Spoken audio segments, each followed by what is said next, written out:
Marcus was never good with women. Smart thoughts spilled from his mouth and fell to the floor in wasted words. His movements became coarse and overstudied. Inexplicably, women became clumsy around him. They spilled drinks at parties, they tripped on curbs. Their embarrassment turned to annoyance, and then eventually, they walked away. Perhaps his evident struggle for sophistication sucked that natural and spontaneous force from them. The answer, Marcus decided, was to contrive a measured approach, to let relationships build slowly in their own time. Now, Marcus spotted Lucy in Cuenca, a town in southern Ecuador. She was resting on a grassy bank between velvet-lined umbrellas, and the traders were hooking delicate earrings and hand-twisted silver necklaces on storefronts around. He caught the same bus as her then to Loja, on the border of Peru, and then booked into an adjacent hotel. He recognized the sinister character of his actions, but he was committed now. He had time and, nothing better to do. Now, Lucy was with friends, new friends, because he did not recognize them from university.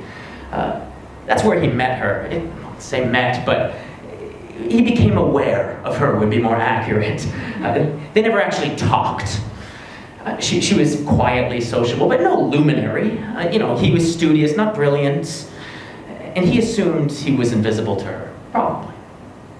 The fact that she was not beautiful, it beguiled him. A secret beauty, apparent only to him, the best kind of beauty. He touched her once at Union Bar. It was an accident. They were competing for service at the bar, and his little finger sort of over-linked with hers. She looked up sharply and withdrew her hand from the beer-wet surface. She seemed to flinch, in fact. He watched her in the mirror in the back bar. She caught him doing it. That was all. But now, here she was, Lucy and her friends traveling through Peru, then on to Bolivia. And then they reached Copacabana, a town on the shore of Lake Titicaca. Marcus arrived 5 hours later in the following coach. He spotted her sitting out on the terrace at a hotel with these three companions, one woman, two men, drinking from bottles. He checked in discreetly and watched the group of bobbing heads from an unreliable balcony on the second floor. He saw how the women were relating with the two men. It was clear, two couples. But her coupling was secondary. It was situational. They were not natural together, opportunity. The four friends arranged a day hike, an Isle del Sol, a 2-hour ferry boat ride into the center of the lake. Marcus saw them put their names down in the excursion book while he picked at a breakfast of eggs and toast. When they had returned to their rooms, he approached the reception desk. He pulled the books towards him, and seeing the name in her own loopy handwriting, kind of kindled a pleasant sense of affirmation. He added his own, a risk. The group would be small. How could he maintain his anonymity? But he was good at it now, skilled in fact, and the time would come for him to throw off the cloak. The time was nearly right. Marcus sat, reading near the boat's prow. He assumed in a childlike way that his buried head meant that she could and would not see him. Once docked, the group of friends set off around the island's perimeter. Marcus hung back. He took the inland route, a dull there and back again walk. He wasn't interested in scenery or ruined temples. No, it was all about designing serendipity.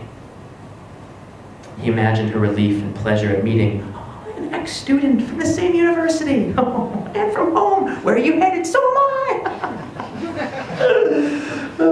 A shared itinerary, a shared experience. Maybe it would be a growing bond of trust. Promises, maybe to keep in touch when they return to England. But he didn't think about sex. No, it might happen. There would be no hurry. There would be time for that. The boat was due to leave for Copacabana about 4 p.m., 2 hours before sunset. Night fell without warning here. Marcus was waiting on the dock at 3:45, typically punctual. He sat reading. Then Lucy arrived, sweaty, dusty, and alone. "Your friends?" asked the captain. "Staying the night," she answered dismissively. Something had upset her. The captain nodded. None of his business. The rest of the returning passengers arrived, congregated, and chatted. Marcus kept quiet. It required continuous vigilance, this business of looking natural while avoiding all interaction. The dynamic between the other three was all wrong. He had seen it before, and now she was upset. The passengers took their places on the cooling deck as the shore hand lifted a loop of rope from a wooden post. Suddenly, Lucy stood up and shouted, "Un momento! Por favor, un momento!" She pointed to the hinged steel gate, grabbed her bags, and rushed towards the boat's railing. "Por favor! Por favor!" The captain quieted the engine. The shore hand began to pull the vessel back towards the side of the island, and Lucy hurried across the deck with her bags. Now was the time, Marcus realized. He put his book down and he stood up. She turned her head, but she was already launching herself across that shrinking gap between the boat and the quay, distracted. Marcus saw her front foot slip on the powdery concrete. He saw how it was that her rucksack pulled her backwards with its weight. The forces involved were easily appreciated, but it happened so quickly. She fell into the gap. Others leapt across the deck and squeezed their bodies through the railing, reaching down to grab at her flailing hands in the water. Marcus, well-trained in discretion now, resisted the normal impulse to intervene. He stood absolutely still. To react would not do. They clamored and they cried and they debated long after her hands had disappeared beneath the surface, by which time the gap between boat and quay was no more. Now, as the teary-eyed shorehand tried to push the boat desperately off the pole, Marcus joined them. He offered ineffectual comments and confused anguish, but they ignored him. The three were bustled from their small residence in the middle of the island. When they arrived at the quay, it was explained to them that there had been a terrible accident and that Lucy had drowned. The police in Copacabana were contacted and instructed the captain to return.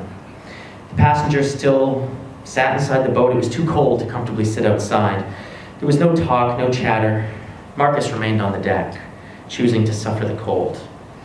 He held his book at arm's length, but he didn't read. He replayed that moment of contact, that point of no return, her moving, him standing, when she caught his interested but passive eye, just as she had in that mirror of the back bar. A glance, a quizzical flash of recognition, maybe annoyance, but nothing more. Thank you.